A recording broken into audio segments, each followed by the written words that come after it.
Oops. Oops.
Good morning. Meeting is now called to order. Any items from the public? Let the record show that there's nobody to speak from items of the public. The motion to approve the agenda. So moved. Second. Been moved and second. Any further discussion? All in favor say aye. Aye. Ayes have it. Any questions on the purchase order log?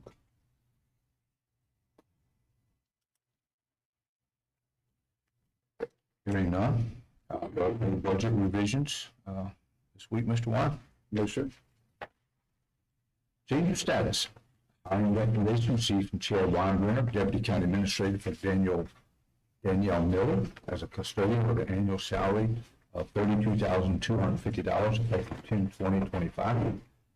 Hiring recommendation received from the Honorable Rob Blair, Sheriff for Sarah Stoltz as an animal control officer with an annual salary of $40,968 effective 10/14/25.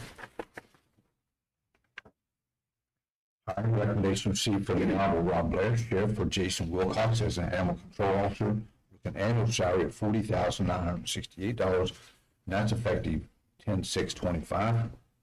Hiring recommendation received from Jennifer Switzer, Director of Emergency Communications for Amber Gardner as a telecommunicator trainee with an annual salary of $48,674, that's effective 10/20/25. Letter of resignation received from Tim Zion, Director of Community Corrections for Daniel Tolan, Case Manager, effective 10/1/25. We can leave the September 25 meeting in. That was all there. Trick or treat date. I think in your read ahead, I remember seeing that the trick or treat date was Friday the 31st. Always the 31st. Always the 31st, and that was also with the city of Martinsburg as well, for hours of 6 p.m. until 8 p.m. And there is no scheduled rain date. So rain or shine. We have a canceled check request from the county clerk's office.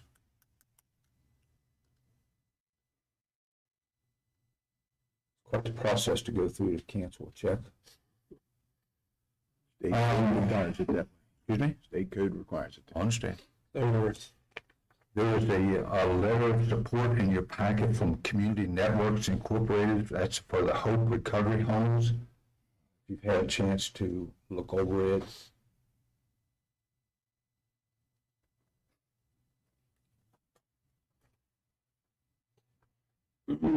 Next up is bond reduction for Cardinal Point, Section 2, Phase 1, lots 432-479, 504 through 515, and 588 through 599. That's for final plat, BCP file number 2408-243 and type 2103-089 and 2007-037. That's bond number 100589042. Engineering makes that recommendation. Bond release for Cardinal Point, Section 4, Phase 1, lots 8 through 9, 98 through 127, and 147 through 146, final plat. BCP file number 2408-228, tied to number 2408-227, and number 2209-02, I'm sorry, first, back up. Number 2209-259 and 2205-134. That's bond number 100711272. Engineering make that recommendation. Bond release Cardinal Point, Section 2, Phase 2, lots 516 to 527, 552 to 575, and 600 to 611. That's final plat. BCP file number 2408-226 tied to 2408-225 and number 2209-261-2204-018. That's not right. -108 and 2207-037. Bond number 100732304. Engineering make that recommendation. Bond release. Section 5, Phase 1, lots 372-395, final plat, BCP file number 2407-223, tied to 2407-222, 2209-261, and 2209-114, and that's number 10071-1271. Bond release, Cardinal Point. Section 4, grading, BCP file number 2409-272. It's tied to 2205-134 and 2210-0024, bond number 100693135. Engineering makes that recommendation. Bond reduction, Cardinal Point, Section 1, grading, BCP file number 2009-224, tied to 2211-342, number 2211-341, and R01-983-19, bond number 100461826. Bond reduction, Cardinal Point, Section 1, Phase 2, final plat, BCP file number 2211-344, tied to 2211-341, and number 048-18, bond number 100516015. Engineering makes that. Bond reduction, Spring Mills Lot 31 and Stormwater Management BCP file number 2505-155, number 2505-156, number 2307-239, bond number 10010578119. Engineering makes that request. Bond reduction, Cardinal Point, Phase 1, Section 1, Phase 1, final plat, BCP file number 2211343, tied to number 2211-341 and number 048-18, bond number 100501239. Engineering makes that. Bond reduction, Cardinal Point, Section 3, grading, BCP file number 2401-009 and 2110-0239. That's grading permit, bond number 100461826. Bond. Engineering makes that department. Does anybody have any questions for Brian? Could you repeat on I just had a comment, not about that, but I was over at Hagerstown, granddaughter's volleyball game, and when I pulled into the school, of course, it was a private school, but their stormwater management pond was converted as big enough to have as soccer fields for the school system. And I know it can't always be done, but it definitely would, To be honest with you, out at the rec center, Uh-huh. out at Lambert Park, and down below with the Moose lot, Mhm. we purchased that from the Moose to put the stormwater in when we expanded the building, and they play soccer on that, okay, in the stormwater pond, yeah, because it's never full. no, Good seating. Oh, yeah. yeah. Yeah. And it was well run, well, and it was taken Well, care of. let's get use out of it. Yeah, you know, that's taken care of and it's not overgrown. Just mowed and grass. Yeah, just that. Okay. Thank you. I'd like to take a second just to thank the planning department for all their hard work, as sitting on the planning commission and working closely with the planning department. That department over there is a very well-oiled machine, and they work very, very hard to get things back to people in a timely manner, and make sure that we're in good shape for these bond releases, and try to get these bond releases back to the developers in a timely manner, but also making sure that we meet the standards. So, just want to take a minute to thank Brian and his whole crew over there for their work. They work very, very hard, and they are very detail oriented, which you need in that type position. So thank you, Brian, and thanks to all your staff. Thank you, Commissioner. Okay, need a motion to approve the consent agenda. So moved, Mr. President.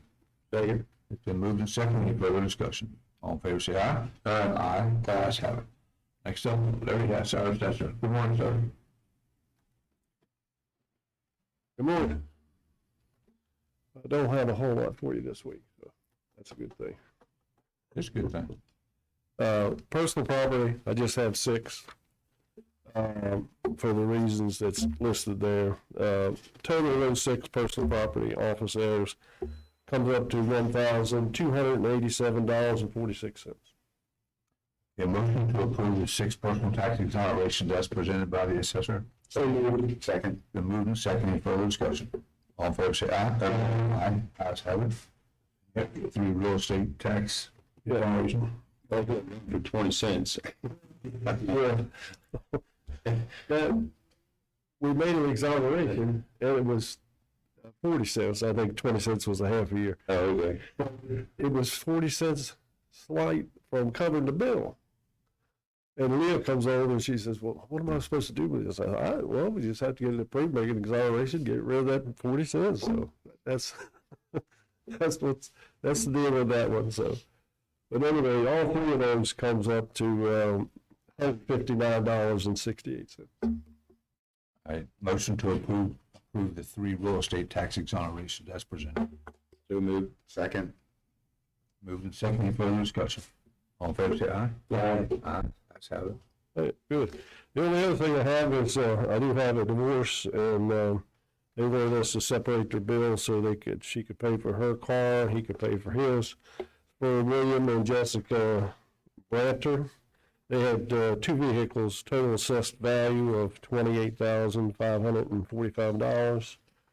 And we split the bill up, and William got the Chevrolet Silverado, total assessed value of $17,880. Jessica got the Pilot, Honda Pilot, and total assessed value was $10,665. So I need your approval so we can get them 2 separate bills. Yes, sir. Motion to approve the separation of those bills according to the final divorce decree. So moved. Second. It's been moved and seconded. Any further discussion? All in favor, say aye. Aye. Ayes have it. That's all I have. Y'all have a good day. Yes, sir. Thank you. Thank you.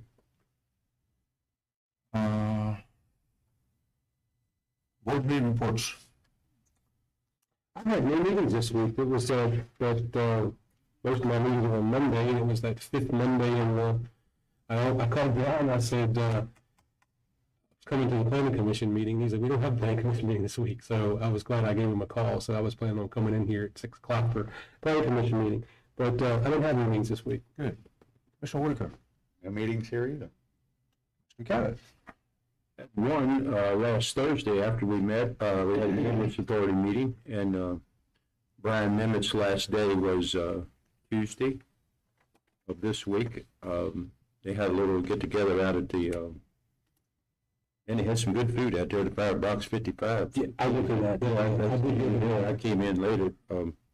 What a nice send-off to him.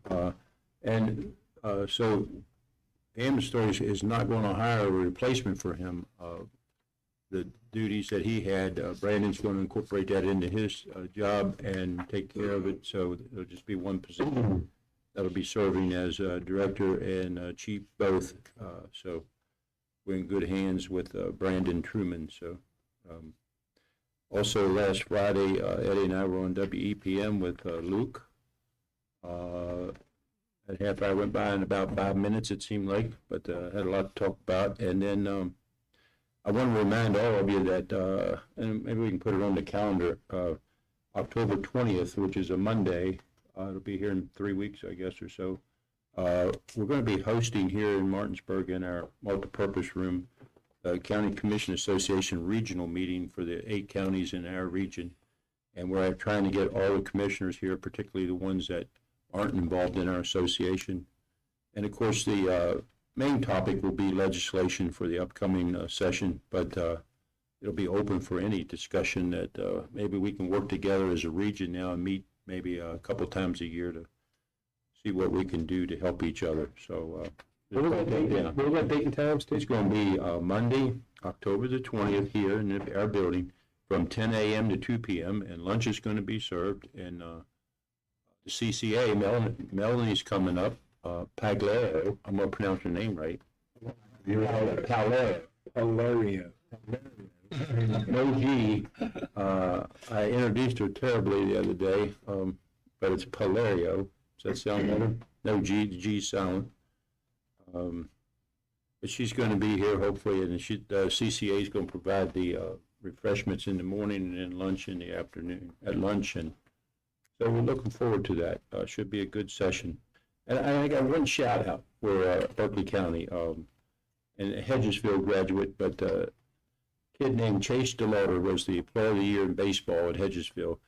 He was made his debut yesterday in the Major League Baseball. He actually started in center field for the Cleveland Indians in a playoff game, and they lost the first game. So if they lose, they're out. They won, so they play again today. But he played center field. He didn't get a hit, but he hit a great line drive that got caught. Walked once.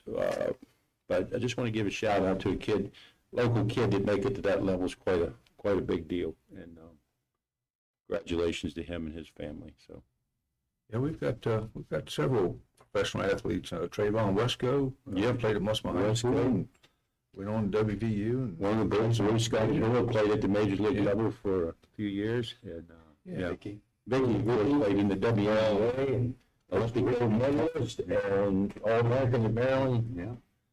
Hey, I turned the TV on the other day and it was Pawn Stars. And on Pawn Stars, they had a WNBA All-Star basketball. Some of the balls and stuff. And I mean, as big as you can see, and right on the NBA logo, Vicky had signed it. And it was like her autograph was right there on the. I asked her about that. I saw that too, and she said that she remembers signing multitudes of those basketballs before. And what a sweet person. Yeah, too. she is. She's a wonderful person. Yeah. So, on last Thursday, we had the Region 2 Director election here at the county building.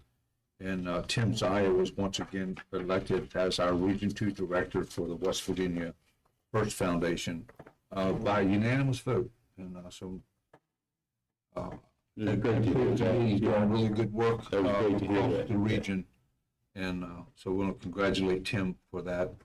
And as Steve mentioned, we were on WEPM together. It was almost like a lightning rod conversation back and forth, kind of quick, didn't take long. But Chad and I were on WRNR. I think that was on Wednesday, just talking about a multitude of things. So that all goes well. And I met Wednesday afternoon with a company that wants to locate here. They're working very closely with our development authority. So things are still moving and people are still looking to come here to do business. So that's a good thing too.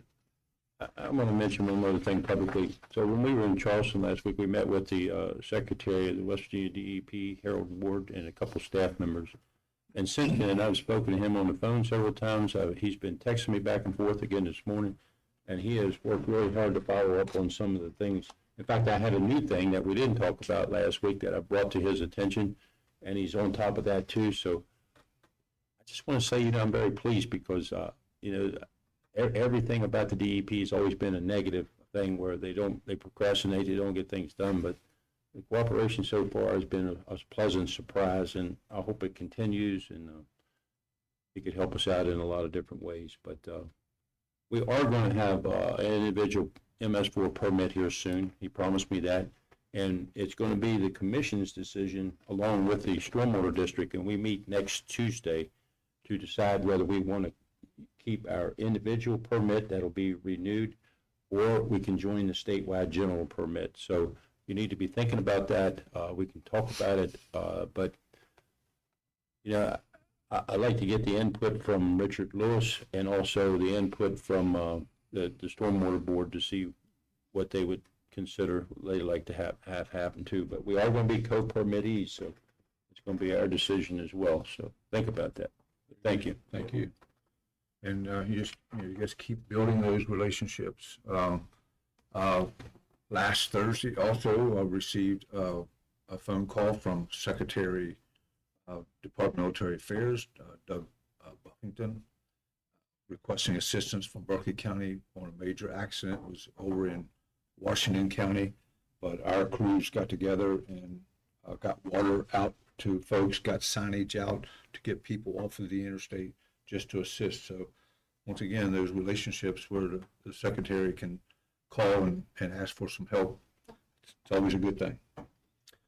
So we received the reappointment package back from Jennifer Sheetram for the LAPC. I'd like for somebody to make that motion for her for reappointment. I'll make that motion. I need a second. Second? Been moved and second. Any further discussion? All in favor, say aye. Aye. She's a very active and valued person on that committee. What's silent in that name, I wonder? Can you say that name again? Sheetram. Okay. Yes, sir. A lot of silent letters in that. Yeah. And also, we've interviewed 3 different people for the fire board. And I think the general consensus was that Bradley Crowell was probably the best interview person, an opportunity to serve on that board. So I'd like to have that motion made also. I would make that motion to appoint Bradley Crowell to the fire board. I'll second that. It's been moved and seconded. Any further discussion? All in favor, say aye. Aye. Aye. Ayes have it.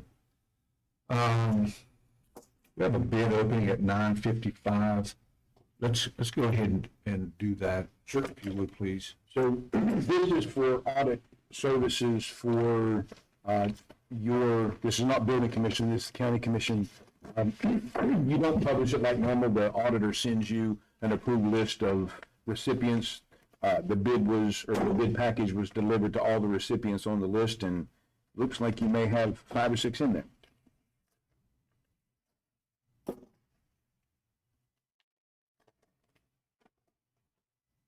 So the auditor solicits, Phone gives you a solicitation list. Those are the only people who may respond to you. So all we have to do is deliver the document to them.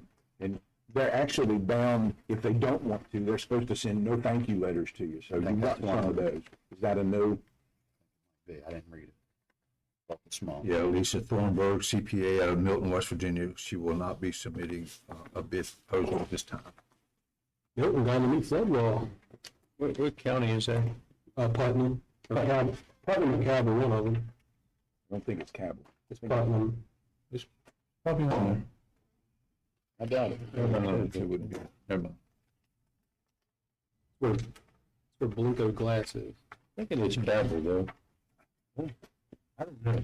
Well, if they do the Sedwell, they got one. They got a pumpkin festival in Milton? I don't know. They just put them, Huh? Milton? Yeah. Very good. That's where Berkeley Is that got where the pumpkin festival's held? I think it is. We don't know. That's Fairmont. I mean, it's, Wherever it is, they've had, the Today Show's been there like twice for that thing, and live broadcast, where the pumpkin festival. That's pretty cool. Yeah. Like the one up in Delaware where they chunk them, those apparatuses. It's air-cleaned. And did you see the one on the news this morning? It weighed 1,820-some pounds. Yeah. One pumpkin. Whatever you know, Steve likes pumpkin. Whatever you know, Steve likes pumpkin.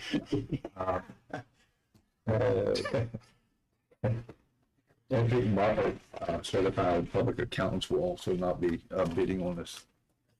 We gotta have it back there. Yeah, you do. Well, let's go to Harrison County. Harrison, so we have it. Yeah, you know that county, I can tell you that. What kind of festivals we have here, do you like Harrison? The Italian Heritage Festival.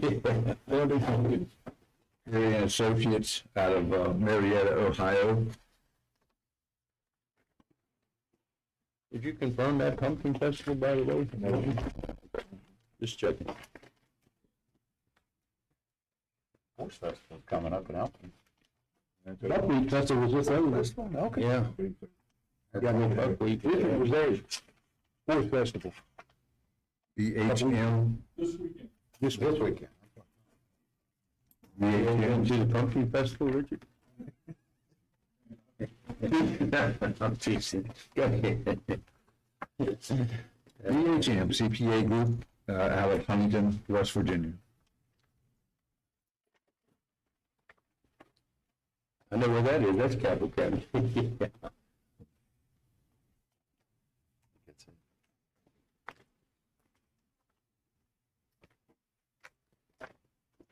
want the dollar amounts read in? Yes, sir. Okay.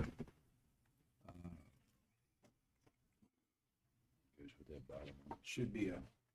Charles Harris Associates, Independence, Ohio. It should look just like that. Those two, not forbidden.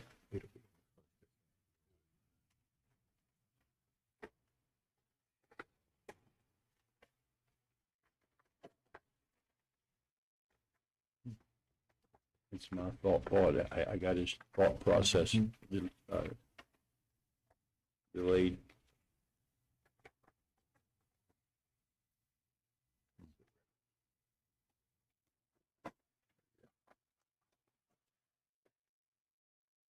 For $28,350.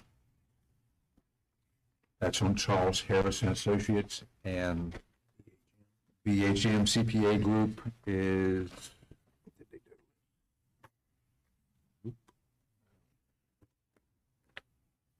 You would think that they would be following instructions. Is that it, right there?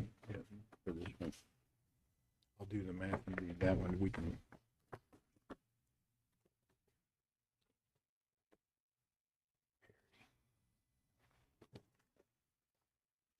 Perry and Associates.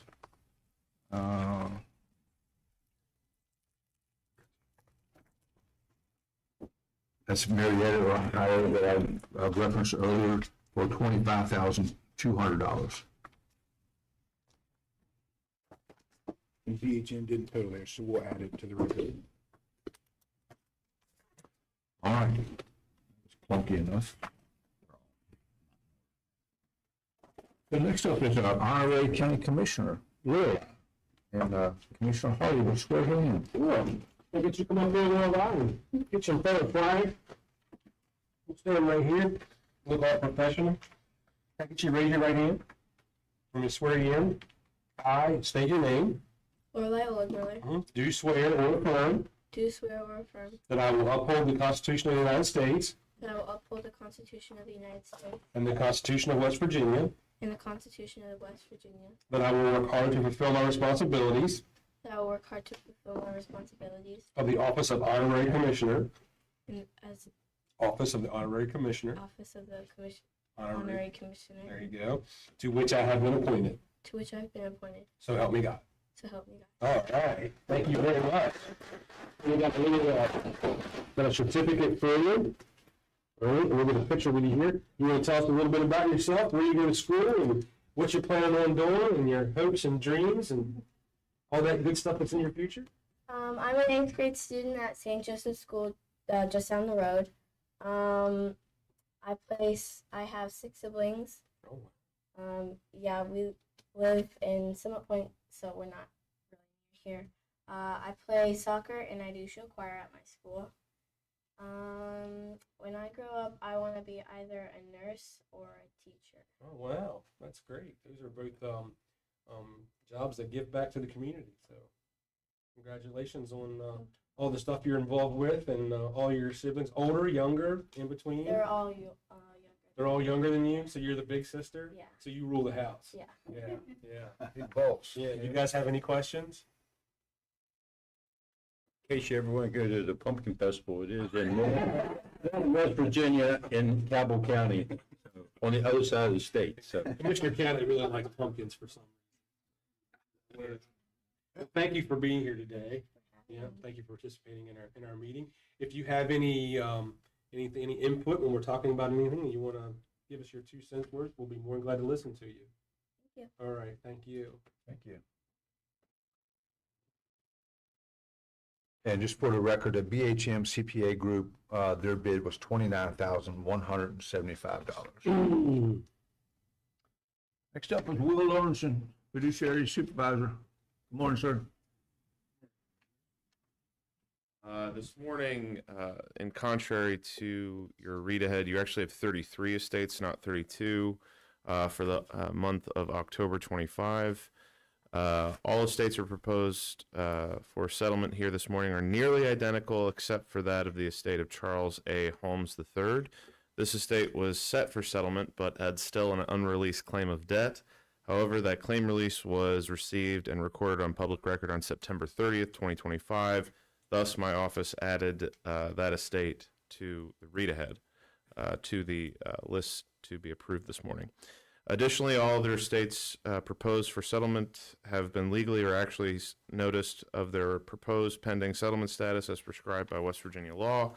Furthermore, my office has received no written notice of objection to date from any interested parties of the estates herein. Lastly, all claims of debt have been publicly filed against each of these estates, have been either released as paid in part or in full by the creditors themselves, or the estate has been declared to be insolvent, meaning no probate assets remain to pay heirs, beneficiaries, and creditors alike.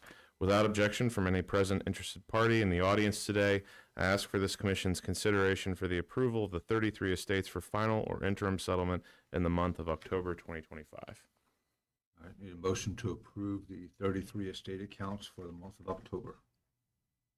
So moved. Second? Been moved and seconded. Any further discussion? No, that's coming up next. All in favor, say aye. Aye. Aye. Ayes have it.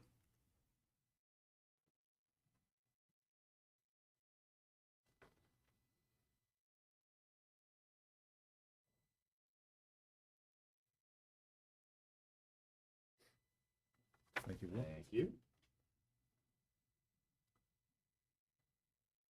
Okay. Next, we have the estate hearing for Catherine Rebecca Burt. Ms. Burt passed away June 25th, 2025, a Berkeley County resident. On August 15th, 2025, Linda Griffith, the decedent's sister and named executrix in the will at issue, presented an original, holographic, seemingly valid last will and testament. However, when both she and other family members were pressed by the fiduciary office to find 2 disinterested parties to swear to Miss Burt's handwriting, something that is legally required to prove the will's assertion, otherwise it's just a piece of paper with somebody's handwriting on it, all stated they were unable to find even one to do so. As such, without any proof that the holographic will was written by the decedent, Ms. Griffith petitioned this commission to accept the will in probate, regardless of the will's unproven status.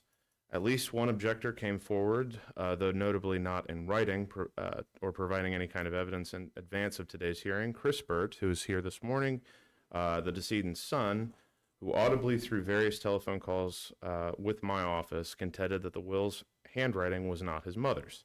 With that, I'd like to invite any interested parties to speak if they so desire. So if you want to come on up. Please come forward and state your name, please.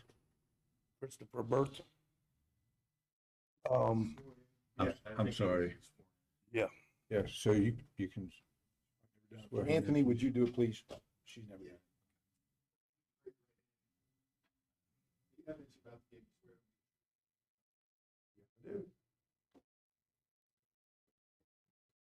My mom died June 22nd. There was no will. As hospice, when they come to the house, hospice asks them 3 questions. Are you able to talk? Yes. And do you have a will? My mother told hospice that she did not have a will made up yet. Now, on this will here, but this woman is turned in, if you recognize it, it says on the will itself, this is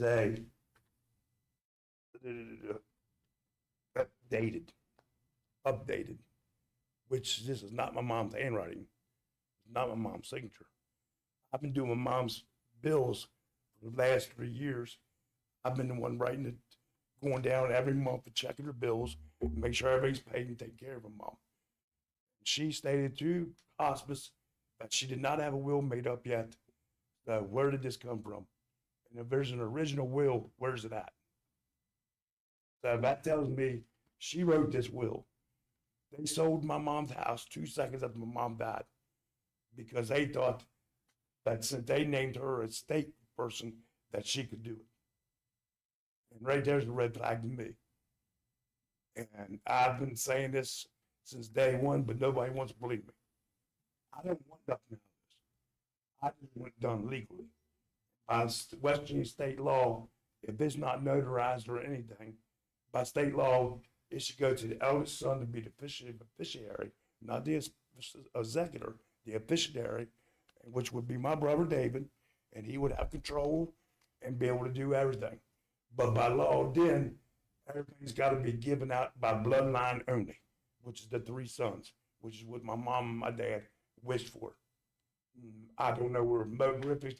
She is my mom's half sister, not full sister, half sister. We just met her 15 years ago, and she's already stolen from mom twice, and I can prove that if you want me to, because I have witnesses that my mom and dad have told him that they've stole from her. And she is having a problem paying all the bills down in Georgia right now because my mom made me where everything was dual verification, which everything's got to go through my number to get on that account. And she can't pay none of the bills, which I didn't tell nobody because this is what I was waiting to tell everybody because nobody wants to believe me. But all the bills can't be paid unless you can't get on the accounts about my number because the authentication, because we did that to protect mom. Mom did that. But the thing is, they don't realize that because all 3 boys, 2 boys, and this, my step aunt or whatever you want to call her, lived in 3 different states. I was the only one here taking care of my mom. I was the one paying the bills. I was the one to make sure the house went in there. When it went under, I got it back out of under. I've been taking care of my mom for 3 years. I know what's going on, and I know what's done. I don't want nothing extra. I just don't want her to get a piece of something she does not deserve. Plain and simple. If he wants to be the fiduciary person, I got no problem with that whatsoever. But she has no right to none of our inheritances.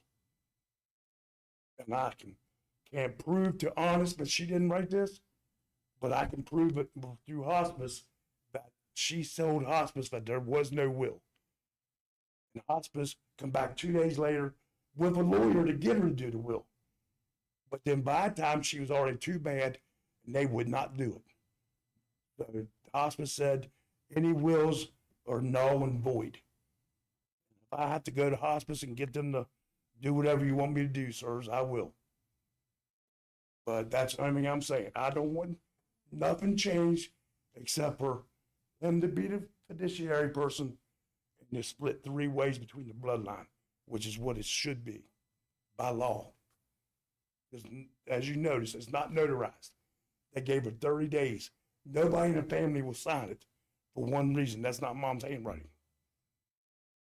And they all know it. If I gotta give him a subpoena to get him in here in his courtroom, because I will, and then that's why she's not here tonight. Because she knows she'd have to go under oath saying she did not write this. That's why she's not here. I'm sorry for being upset, but this has delayed a lot of stuff that should have already been taken care of.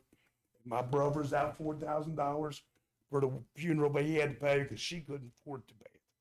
Because she tried to use my mom's account, but since she wasn't a fiduciary, she couldn't write checks, which I do, but she didn't.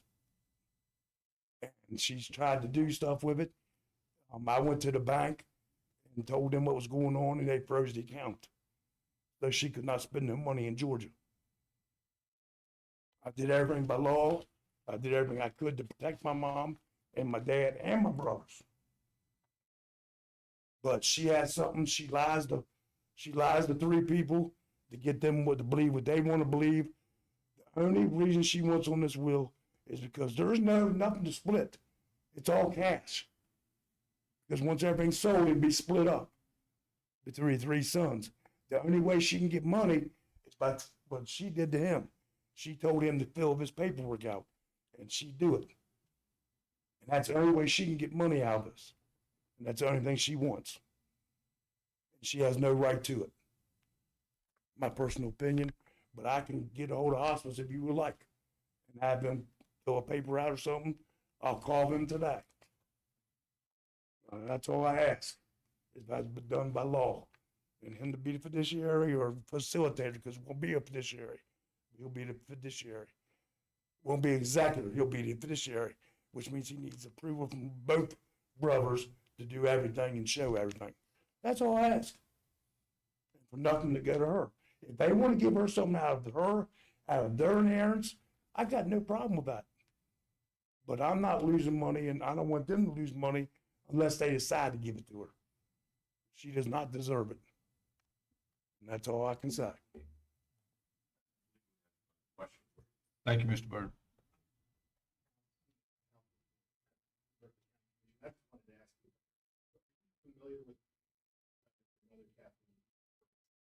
Yes. I'll allow you to. I've been doing her bills and taking care of her for the last 3 years. Have you reviewed the copy of the will that was presented to you? Yes. Is that, in your opinion, your mother's handwriting? I have a mother's handwriting. Do you have any copies or any examples of your mother's handwriting? Check to me. Like to present that? Yes, ma'am. Sure. You can.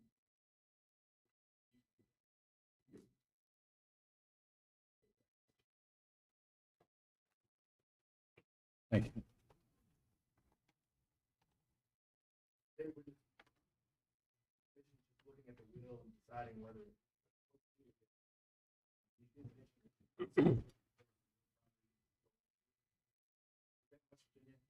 No property's been sold. Nothing's been sold. Okay.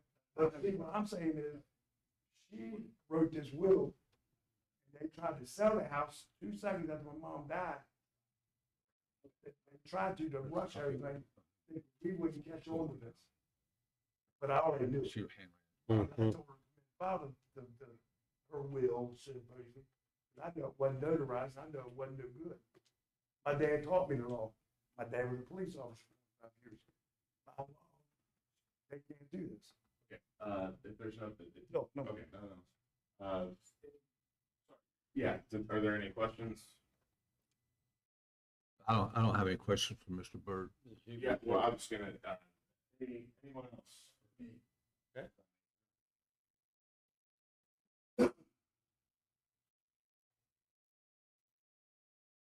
Or state your name.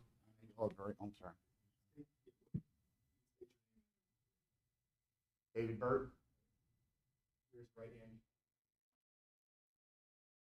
You swear the evidence you're about to give me. Yes, it is. Thank you for your time Yes, sir. today. I know you're all very busy. I just wanted to state a couple of things. The first thing is, for the last quite a few years, my mother has stated that she wanted to have her sister be the executor of the will. That has never been in contesting until she passed away. Secondly, and more importantly, is I'm trying to get my thoughts straight because I wasn't planning on coming up here.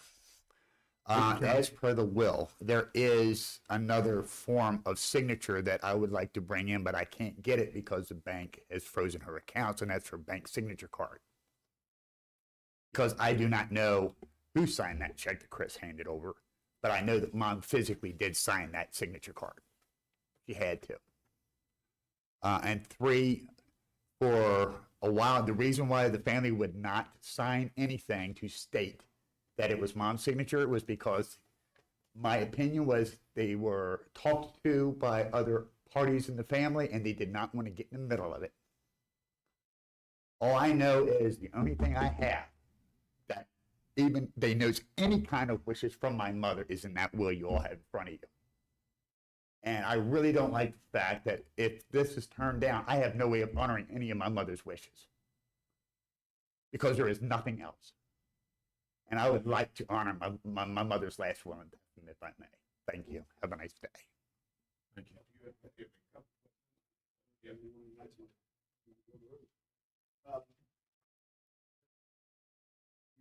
mother was Catherine Burke? Yes. Oh, I'm sorry. She was agoraphobe. She never left the house. So there's a reason why we can't get any other signatures. She didn't talk to anybody. I was pretty familiar with it, and that's why I thought that was her signature. I don't know about the will, but I know Mom's beads, and it looked like Mom's signature. Yes, I do. Or at least the signature. I didn't really look too close at the will, but I saw the signature. Did you ever speak with your mother about the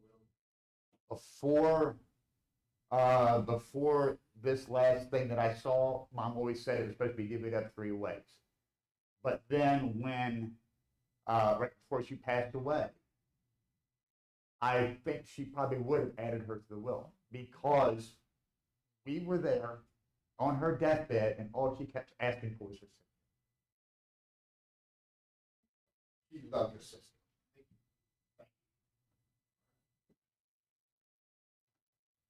This commission has a myriad of options. On the one hand, it is highly unusual that no witnesses were able to attest the decedent's handwriting, irrespective of the fact that the decedent had previously been described as a recluse. On the other, Mr. Burt asks this body to accept words and words that directly benefit himself to disregard an otherwise lawful last will and testament of the decedent's mother. The fact of the matter is we don't have enough fact to present to you in any event. Thus, it is my suggestion that this commission appoint a fiduciary commissioner within the next 60 days to gather more facts if available, and then present a finding and recommendation to this body regarding this matter. With that, I do ask for your consideration in appointing a fiduciary commissioner for the estate of, for the will, of Miss Catherine Rebecca Burt. So it's your suggestion that fiduciary commissioner be appointed. It's a third party, an outside party that's not Correct. related to anybody, to look at all the facts and make the decision based And give the opportunity for both sides here to actually present evidence as they've stated they intend to. So your options are to accept this, probate the will, and then somebody that objects to the will, get feeling certain. Say, no, we're not going to probate it. Somebody thinks it is valid, get feeling certain. Or because two sons. One is saying it is valid, one saying it's we don't play eating evidence is to just send it to a fiduciary commissioner, which is an attorney, which would then gather facts, take testimony and more evidence, and then make a recommendation to you before you make that decision. That's what. I've got each one of the brothers raising their hand for additional comments. I don't want nothing extra out of this. I don't, ain't nothing I'm gonna get extra. Please stand. There's nothing extra in there for me to get. I'm saying he should be fiduciary. And it's split 3 ways between the 3 brothers, as the law says, because the will is no good. I'm not gaining nothing, I'm not earning nothing. I'm still gonna be split 3 ways. She's not gonna get nothing she does not deserve. That's the only thing I'm saying. Now, if you all want to give it to her then, I guess. There ain't nothing I can do. All I can do is argue that this ain't right. That's all I can say.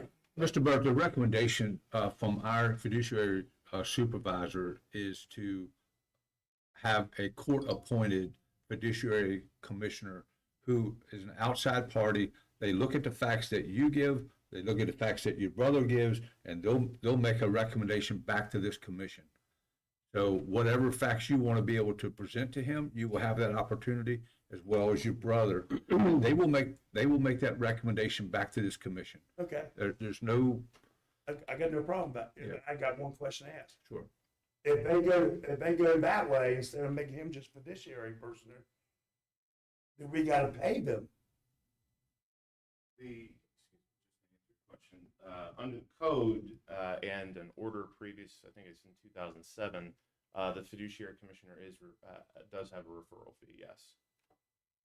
So what I'm asking is, if I'm not gonna gain nothing out of it, he's gonna be the fiduciary because he's the oldest son, which I'm being not arguing over. He can do it, all of it, and split 3 ways. Nobody's gaining nothing. Understand. I'm just trying to figure out what you said. I was gonna gain something out of it. I'm not gonna gain nothing out of it. Yeah, you want to come forward, sir? It sounds to me though, like if he's gonna do it, it's gonna be split 4 ways and not Right. 3. Right. So there 4 will ways be versus difference yours. in what you get. So. Just to give you a little heads up, and I don't know if I'm supposed to do this or not. If I am, I'm sorry if I'm crossing a line. The estate, as is divvied up 4 ways, is only $14,000. If you divvy it up 3 ways, it's $21,000. We're not talking millions here. We're talking a couple of grand. It's no sense in running you all or wasting your all's time for a couple of $1,000s. That's what I'm getting at. The only one that's going to benefit from kicking her off the will is he's going to make a couple more grand. Thank And you. that's, and just for clarification purposes, the referral fee for 5 hours of the commissioner's time, as agreed by this body, is $800, and that would be paid by the estate.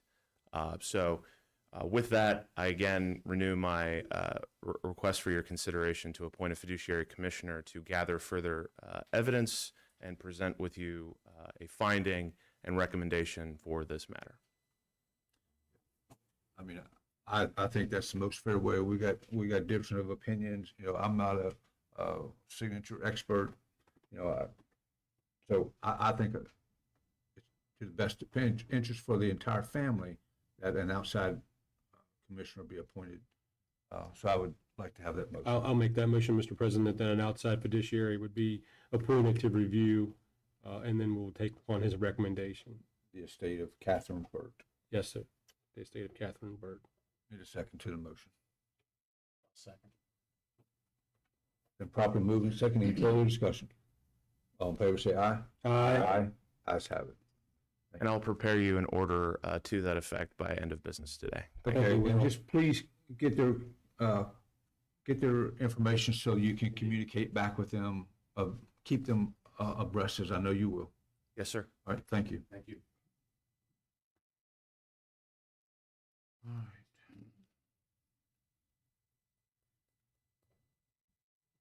Charlie, you ready? Good morning. Next up is Charlie Hillman with CPA Cox Holiday Young. Good morning. Good morning, everyone. Morning. Can you hear me all right? Okay. Fantastic. So thank you for having me here this morning to talk about the financial statements for legal advertisement per West Virginia State Code. Before I get rolling here, these financial statements are a big undertaking, And we collaborate with many people within the county, and I really appreciate their timeliness and their assistance. Gary gets us information. So does, I know Penny has since retired, but Penny and Kirsten, the finance office, tax office, and grants department. I appreciate all their help and getting us information on a timely basis. So you received a packet, and it's about 9 pages. It is 9 pages long. And your financial statements are in a little different order than you would normally see them. Your first 2 pages, this is your fund level financial statements. This is on the modified accrual basis of accounting, because you guys are lucky. You get to present 2 bases of accounting, modified accrual and full accrual basis. The modified is very closely related to your budget versus actual, those actual numbers. Pages 3 through 6, this is your government-wide. This is what your financial statements look like. Very comparable to a for-profit entity. Last 3 pages, these are your reconciliations. They're your roadmap. They tell you the differences between your fund level financial statements and your government-wide statements.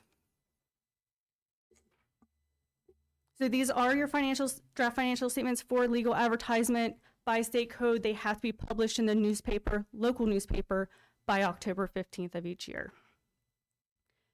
Kind of going over some history. During the pandemic, the county commission received a lot of grant funding, and you saw large surpluses in that time frame.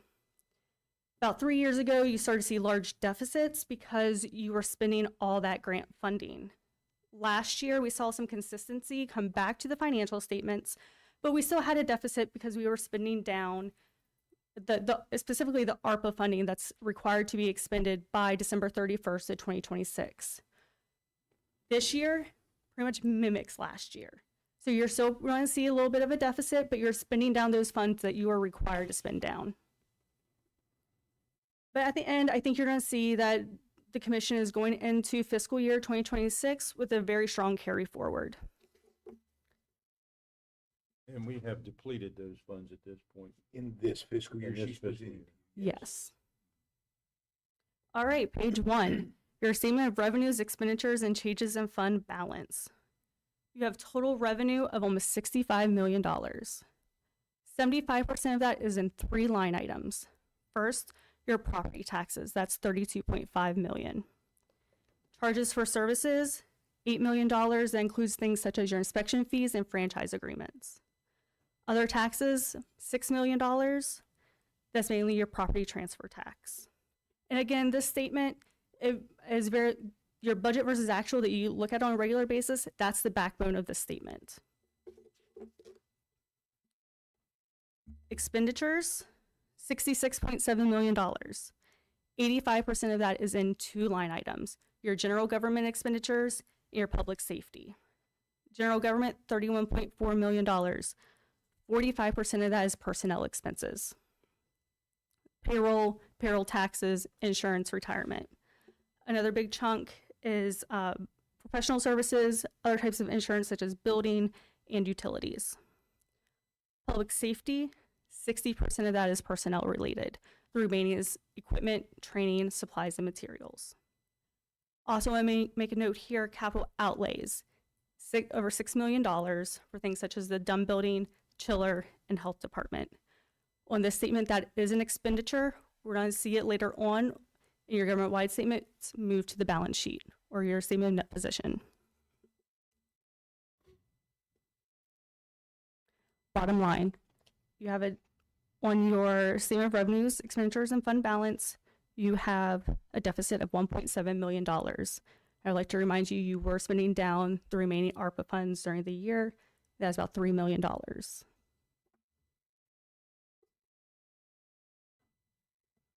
Now going to the balance sheet, page 2.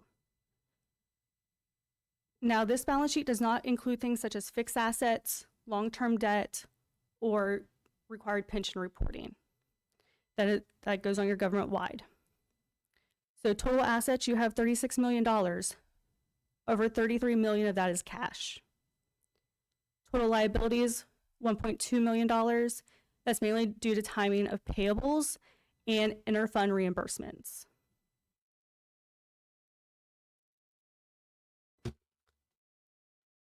So if we're going to compare this to last year, it's really comparable. Your revenues are only $300,000 less.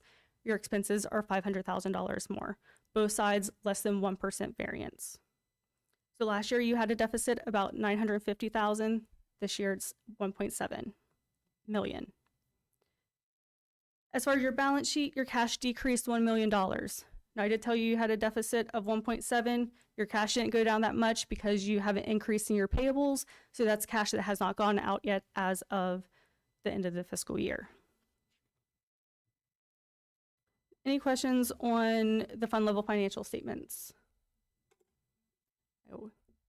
Just for point of clarification, the 1.7 million that Charlie references being negative, 1.6 of that was a single transaction of ARPA money to the water district. Yep. So you're in great shape. That's a really great point, Gary. Thank you. All right, so we're gonna go to the government-wide statements real quick. So that starts on page 3 if you're looking at the financial statements. If you're following the slides, we're on slide 9.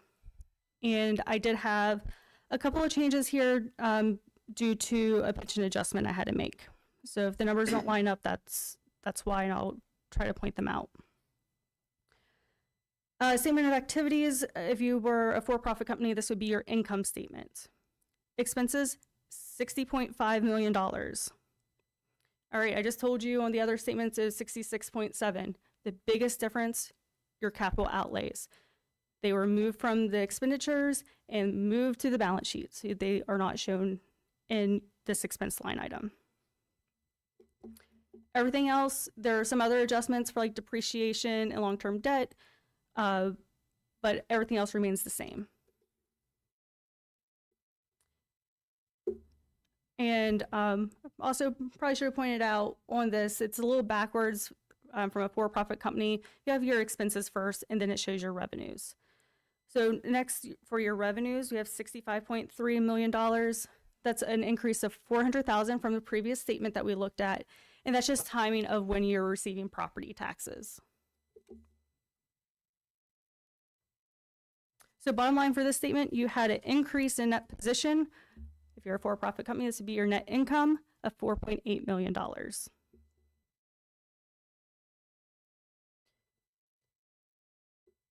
And that brings us to page 4, the statement of net position. This would be your balance sheet if you're a for-profit company. Total assets, $74.5 million. 45% of this is cash at $33.6 million. 52% of that balance is fixed assets at $38.5 million. You do also have a small net pension and OPEB asset of $260,000. In prior years, that has been a liability. Next, going down the page, so if you're looking at the statement of net position, we are in that first column. And if you go down the page, we have deferred outflows. That is required pension reporting. The numbers come from the state of West Virginia. The most meaningful number for you there is at $2.8 million. And those are contributions Berkeley County made for employee pension plans. Going to page 5, we have liabilities of $3.7 million that mainly makes up leases payable, and that's your vehicle leases and compensated absences, so vacation time for employees. Going down the page towards the bottom, page 5 and onto page 6, we have deferred inflows. Again, that's more required pension reporting, and we have to get those numbers from the state of West Virginia. Now we're going to compare that to last year real quick. Revenues, real comparable, less than a 1% variance. Your expenses are $5 million higher than last year, and that is related to your capital outlays or your fixed assets. Last year, we moved $11 million from your expenses onto your balance sheet. This year, it was $6 million. So last year, you had a surplus on the statement of $9.9 million. This year was 4.8. And looking at the statement of net position real quick, total assets, that increased $4 million. That's mainly due to your addition of fixed assets, Dunn Building, Chiller, Health Department. Total liabilities decreased $2 million, and that's mainly because you no longer have a pension liability, you now have a pension asset. And then again, the last 3 pages, these are your reconciliations. It just tells you how you get from your fund level financial statements to your government-wide statements. Any questions on the government-wide statements? I have a question on, Yeah. under the assets, the OPEB assets of 112,006. What is that? What page are you on? Mine doesn't have page numbers. Okay. Do you mind if? It's just under assets, it says OPEB assets, Yes. and it shows governmental activity. It's in that 5 to 6 page. Yeah. Okay. So that OPEB asset, that is more, that's other post-employment benefits, and that is a number that comes from the state of West Virginia. And last year is a small asset, but some years it's a liability. It just depends on their actuarial studies. Okay, all right. So it adjusts from year to year from It the does. actuary. Okay, Yes, sir. all right, thank you. You're welcome. The state provides those valuations. All right. Yes. Calculate. But to have a surplus in your pension is a little bit unusual. Yes. Yeah. That's a good thing. It is. So at the end, you're still in a strong position.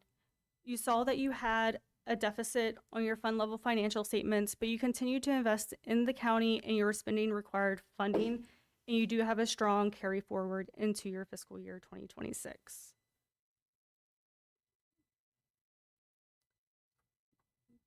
I Happy to think she answer. just said, keep up the good work, gentlemen. The Countanese. Right. There are many other counties in the state of West Virginia that would like to have this presentation and hear this news. Many struggle, but you're is blessed true. with a strong economy and good growth, and you're fiscally responsible with, on the expenditure side, you stay committed to funding all of you saw your vacation funding is like $1.6 million, so you're in good shape.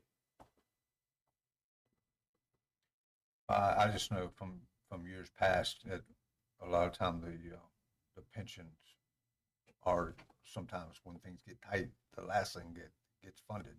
Right. You know, so those things are very important for our employees, that they be kept fiscally strong. A lot of counties and states get themselves in trouble by not taking care of their retiree accounts, so. Yeah, a lot of it depends on the population in the group. It depends on the market, and there's a lot of information that goes into actuarial studies. So some years you can have wild swings in it. This year you did not have a wild swing in it. You see no red flags at this point in the budget. Correct. You else have anything for Charlie? No. Lola, you good? You got it? You tracking? Okay. Well, $33 million cash on hand. I think that we can't hear this, digest this report without thanking Gary for his expertise and hard work, and the rest of you commissioners in the decisions that you've been able to make. So, thank you, Charlie. Thank you. See you again next year. Yes. All right. I think it's time for us to take a break. I know she's hoping for one down there. Yeah. We're gonna take a break. Get a picture with her.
All right, we're back in session.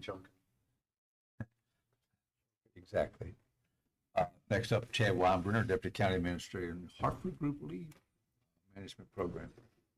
Morning. Good morning, Chad. Morning, Chad. The proposal in front of you comes after about 18 months now of our office handling the FMLA claims that have been coming in. If you remember back in March of 2024, we changed our leave policies to replace our sick leave with long-term leave. What we did with that is we took long-term leave and made an eligibility requirement to that to have an approved FMLA claim, either a continuous or an intermittent claim. We knew that we would see an increase in those claims, and we did. We probably saw about a tenfold increase in those claims, and we went from handling, maybe one claim a month. We are handling 5 to 6 claims a week, and sometimes even more. Handling the claim coming in becomes cumbersome. We have to validate that all the paperwork is correct. There's multiple times we have to reach out to the provider who has filed the claim on behalf of the employee. Many times it's not legible, and it becomes a very tedious process, very time-consuming process. On top of that, there's also the combined part of we have a lot of employee medical information now that is coming into our suite and floating around. When we went through our insurance change this year, we brought 2 new offerings in from the Hartford. So the Hartford had historically been your life insurance provider. When we expanded our insurance offerings this year, we went out to offer short-term disability and long-term disability from the Hartford. So employees now have the option at a very reasonable rate to have disability claims to cover them in the event that they're off and they don't have enough leave to cover those balances. So through conversations with the Hartford, we discovered that they do what's called an absence management program. And that program is meant to run side by side with these offerings that we have for staff. And the Hartford would basically become our validator and approver for your FMLA. And many times those FMLA claims will be working in conjunction with short-term disability that your employees have picked. What that does is it would set up an online portal for staff to go in and process their FMLA claims. They do all this digitally. They can do it directly through an app on their phone. It takes the paper process out of it. It goes to medical experts at the Hartford who then work with the provider to make sure that all information is received, everything is done correctly, and they handle the approval of the claim. Once the claim is approved, we get a notification that we have an approved FMLA claim. We only know what we need to know, so we don't have it takes a lot off of our shoulders with having protected medical information. We get real-time reporting.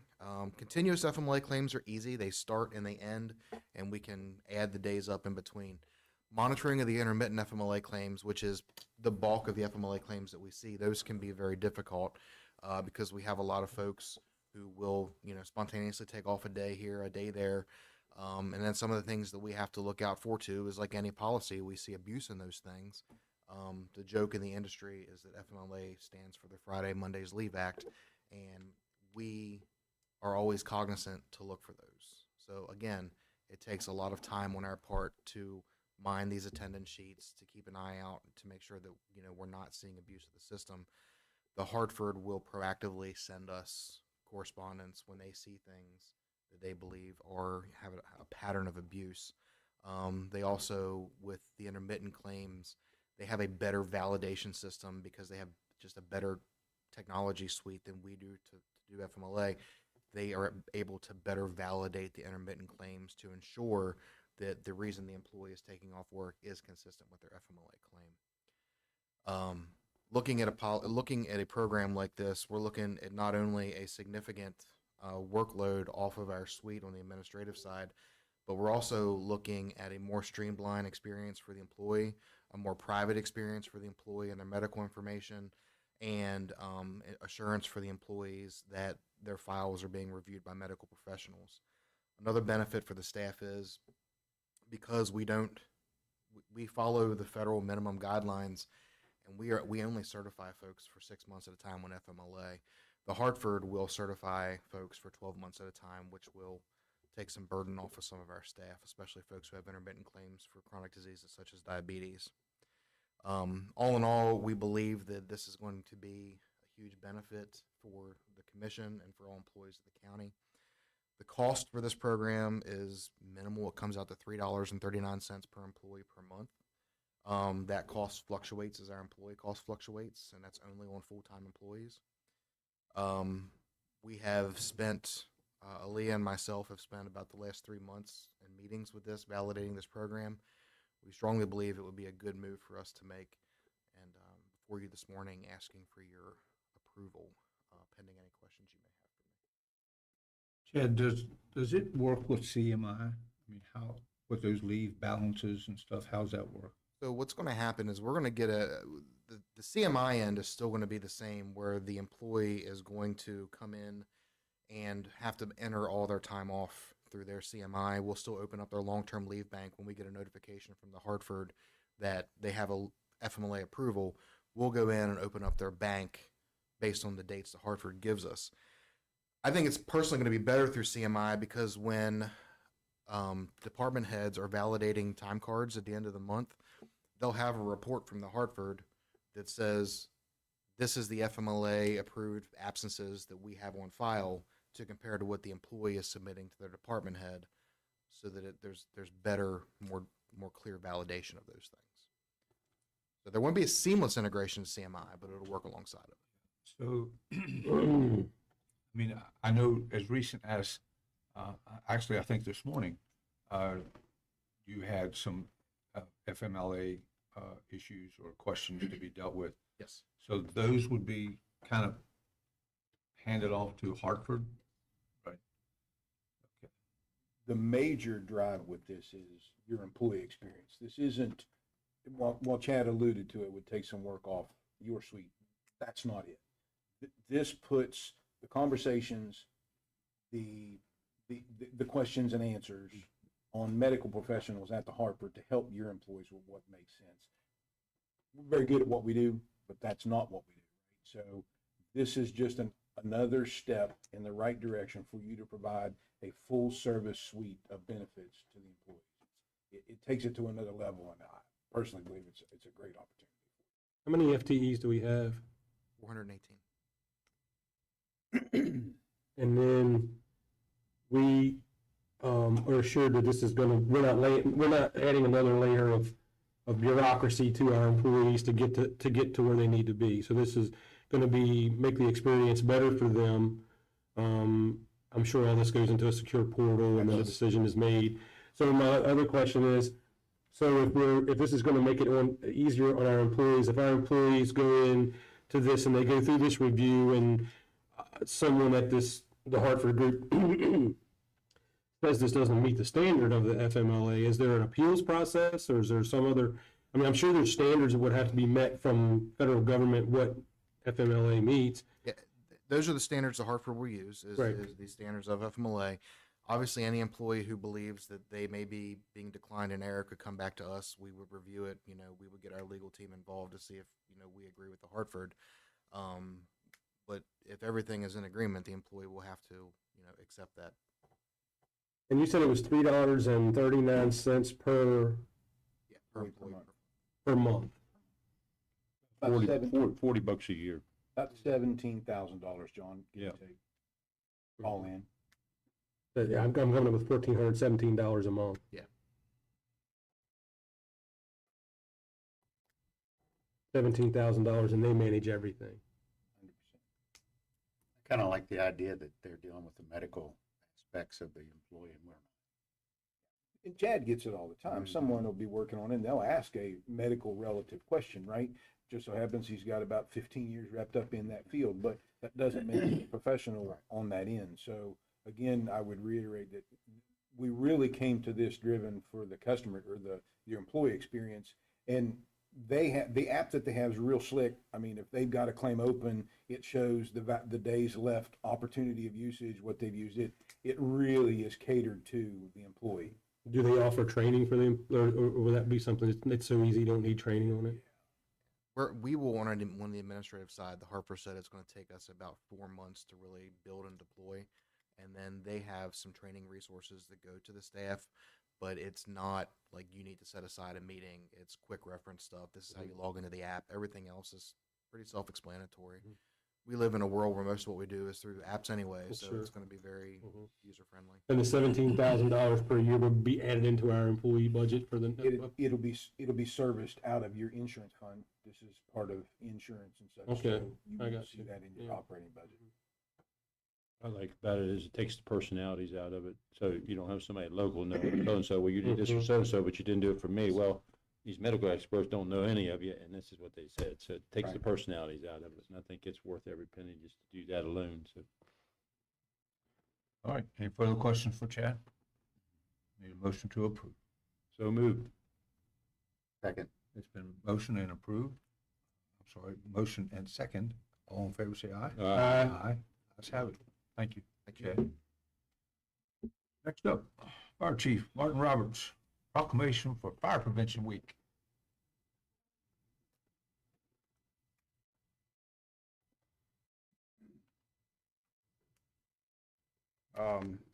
So we could either do this first, or we also, this month, Matt, we've been working with Matt to kick off, along with the Fire Service Board, purchasing roughly about 270 smoke detectors to start going to some communities in the county to make sure that these folks have properly working smoke detectors in their home.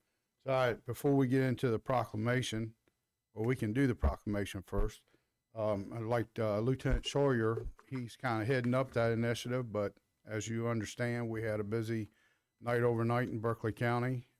He was on shift and so forth. He is home resting right now, and Lieutenant Seibel stepped in to speak on the smoke detector initiative. Very good. Welcome, sir. Morning. So as Chief said, Lieutenant Schuller's heading this up. He has all the fine details of it. I just have an overview. But the Berkeley County firefighters will be installing smoke detectors free of charge in October in observance of Fire Safety Week. The installations will be done on weekdays between the hours of 10 a.m. and 6 p.m. Like Chief said, there was 270 that were purchased. They're dispersed between 5 departments. Those departments are Back Creek Valley, Baker Heights, Beddington, Hedgesville, and South Berkeley Volunteer Fire Departments.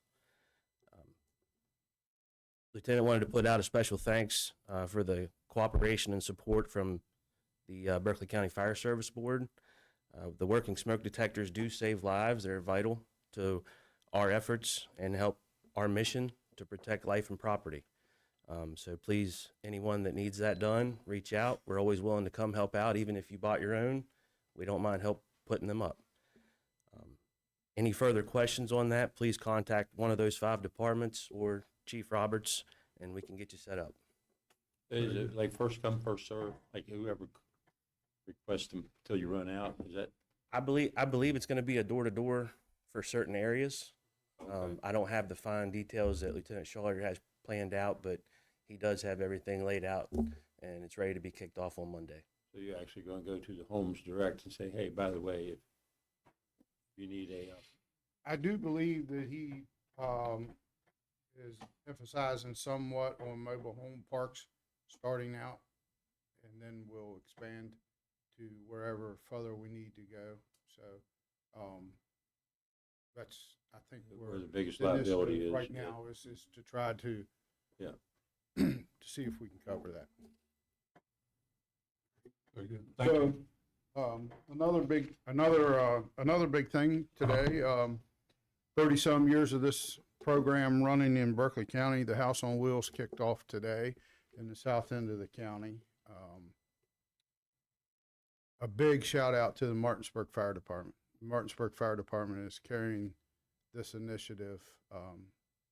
They have carried this initiative for quite a while with our help from the county. They do provide a lot of manpower to this program. Our staffing in the south end of the county is there assisting them today, along with our staffing at all the other volunteer fire stations will assist at those schools in those jurisdictions. We do not have committed staff to that program because We just don't. And, but our staff is there. If they get a call, they have to go. So, I just wanted to bring that up, that the House on Wheels has started today. It runs, I think till the 24th of October. So it's a jam-packed 20 some days there of House on Wheels. That's, approximately, I think it's around 3,500 elementary and private school children get this program. Again, another shout out to the Berkeley County Fire Service Board for giving us the funds to purchase the coloring books that go along with this program. So, Chief, can you explain, what is the House on Wheels? I'm not familiar. What is so that? the House on Wheels is a program that teaches kids about fire safety, being that we're going into Fire Safety Week here, and they watch a film on how to have an escape plan in their home, Edith, exit drills in the home, so forth. The coloring books follow along with that, with the family developing an exit plan and a meeting place outside. Then once they watch the video, they go out to the house, and the firefighters actually take them through the whole program that they just watched on the video. So, yeah, it's a House on Wheels trailer.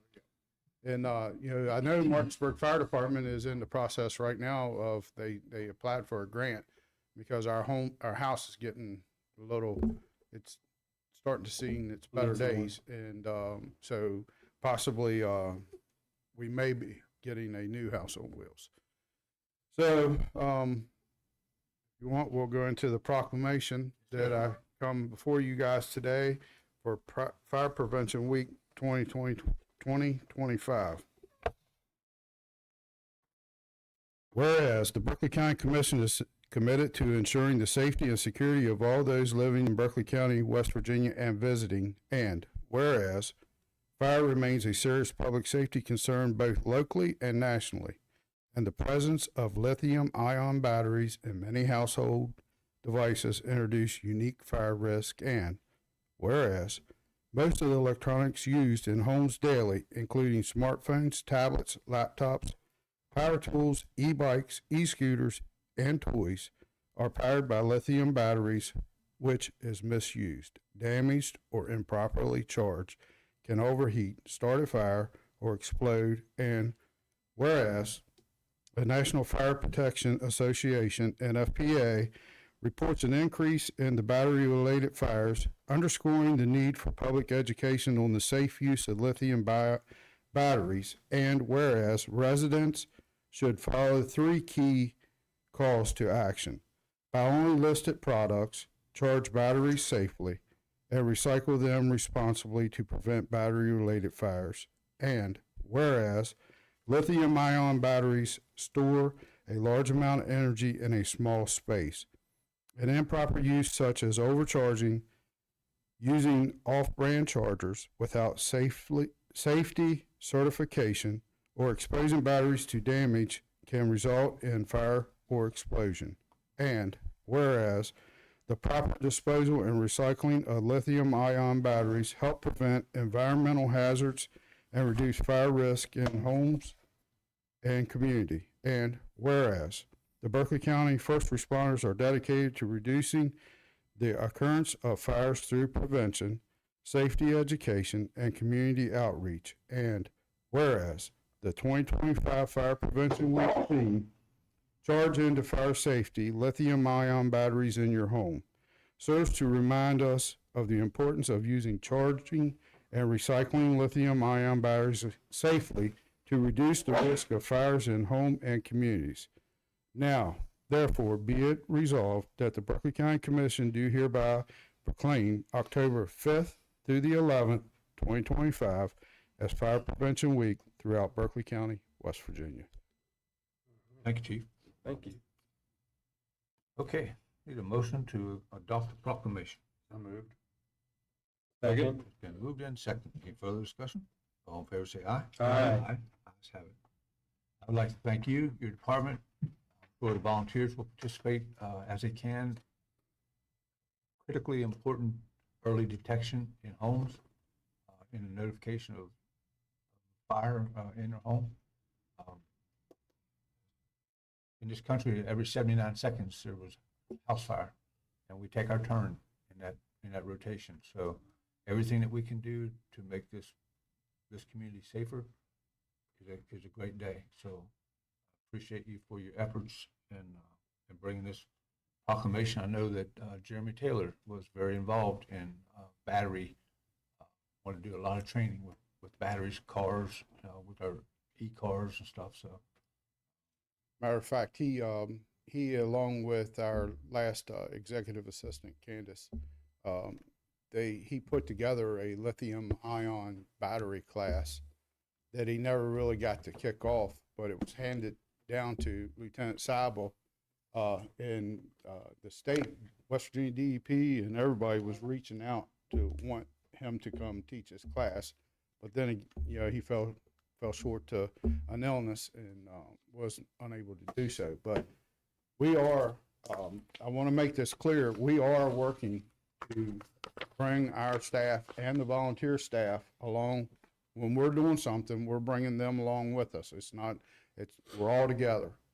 And, the lithium ion batteries, the e-cars, everything. We are actually working on solar panels for commercial and residential to bring our staffing and the volunteer staff up to what, some standard of what we need to do if we have an emergency at a home that has residential solar panels, or we go to a commercial solar panel facility.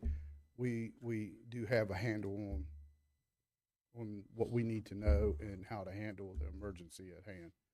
But listen, I want to tell you guys, thank you all for supporting the Berkeley County Fire Department, supporting my staff. It's great. I think next week it's on your all's agenda, but I just want to tell you guys, thank you all for backing us. And it was awesome news last week when you guys, we found out that we got notified of the SAFER grant, and just your all's commitment to the public safety is huge in this county, as we just talked about that happened overnight with having staffing on these stations. So thank you all. well, thank you. Of course, Elizabeth led that charge in her writing of those narratives with your all's assistance, with the assistance of the international. The staff here supported it. This commission has supported it. There's no doubt we're all working together extremely well. The fire board is doing tremendous work with us, and we appreciate their efforts as well. So it's just all about making things better. So thank you. Again, thank you guys. Thank you all. Have a great day. All right. We have to have an executive session. Let's go into our business for the day. Are there any items from the public? Hearing none. Mr. President, Recess. Mr. President, I move we recess. We are in recess.